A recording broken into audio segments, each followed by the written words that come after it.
All right, once again, welcome back to the channel. It is March 30th, 2025. So this will suffice as my March month-end report, even though there is technically one more day tomorrow.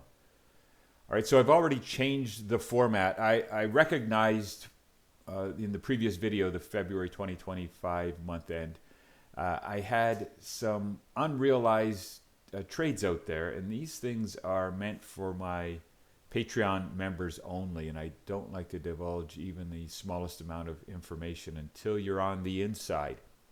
So I'm going to change my format here. I did mention I would probably do it in the previous video. So what you're looking at here on the left, these port value starts and the current, they don't really mean anything to you here. It's just the mechanism that I use to gauge the current P&L on everything we've done since the beginning of the year, technically about the third or fourth week of January. For an explanation for that, check the previous video. So again, these don't really mean anything to you over here, but what is correct is the P&L on a percentage basis. Now, the varying values here are just a matter of how many trades and how much data I have on each of these individual trades. So I've broken it down by security and then long or short. So that's how my algo does this and tracks the performance of each of these metrics. And just depending on how many trades you get, you're just going to have a different portfolio value from the start. And that's fine, but that's not what we want to get the current P&L for the year. So again, the current P&L here percentage-wise is correct, and then we normalize it to, in this case, the $100,000 portfolio. Now you'll see as traded. Again, because all of these trades have defined start and stops, the Kelly betting criteria fits perfectly well here. And as I've mentioned previously, you don't want to use a full Kelly simply because you do what you can statistically, but all the inputs into this Kelly betting formula, they're not as exact. We put exact numbers in, but realize these numbers change a little bit here and there. We don't know the exact probability of a win on an ES long, for example. We just know statistically what it is. So everyone bets generally no greater than a 1/2 Kelly, 50% Kelly bet. And that's more than enough. It takes care of the certainty that you're going to be wrong on your odds to some degree.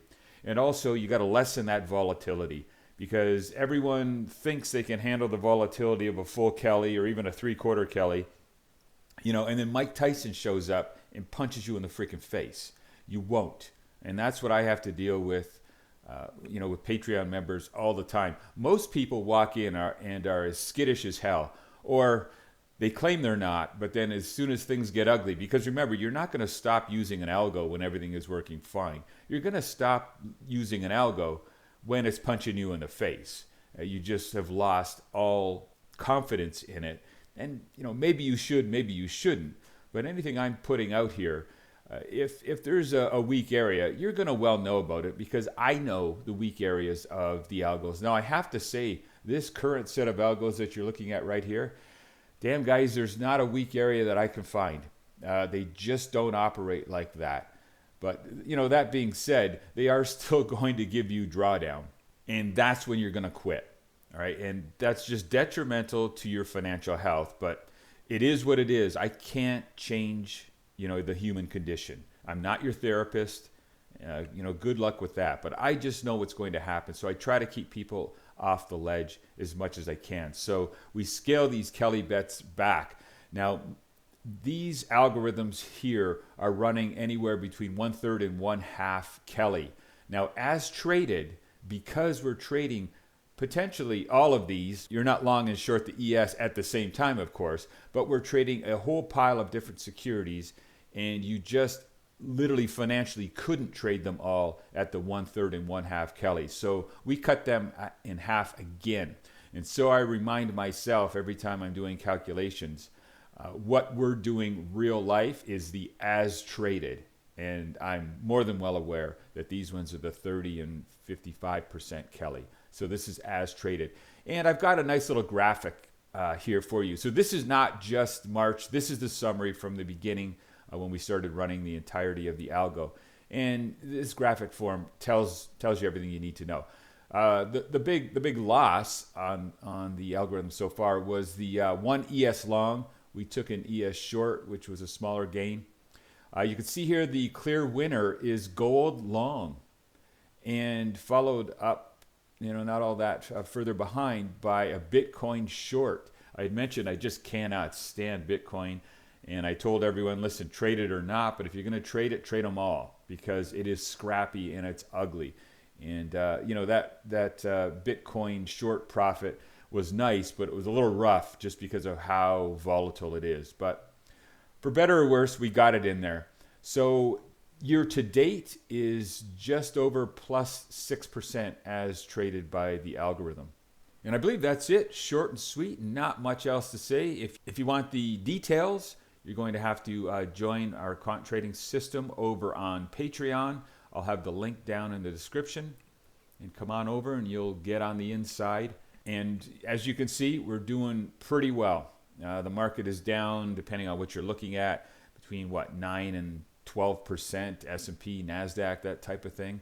And it's looking like there's a possibility we're going to break the lows at some point this week, the lows of the year. It's looking like it. Friday was a little ugly, finishing on the lows just above the annual lows there. And so it wouldn't take much to drop below that and maybe carry on another step down.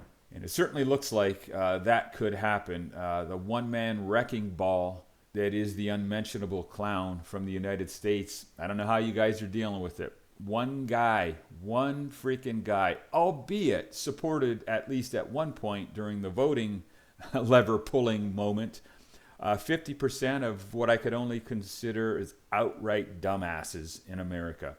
So it is one guy now. It's a little late to say I'm sorry, you stupid shits. This is Trump 2.0, not Trump 1.0, when you can claim a little bit of ignorance. You full knew what this guy was about.